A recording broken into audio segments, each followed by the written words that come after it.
Hello guys, in this video I am going to show you how to select how the users can contact you on the Qjob application. But first I just want to mention, don't forget to subscribe to my channel, because at 10,000 subscribers I am going to show you my whole YouTube revenue statistics and growth strategy, how to make money online. Now let's jump into it.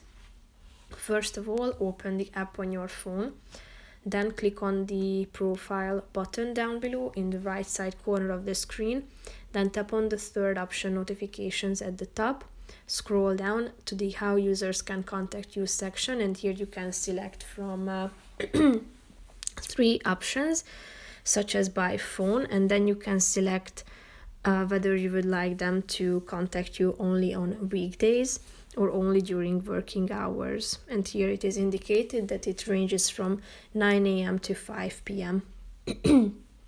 So if you want to turn it off, just simply tap on the relevant ones and then it will be disabled automatically. So that's it for this video, guys. See you in the next one. Bye bye.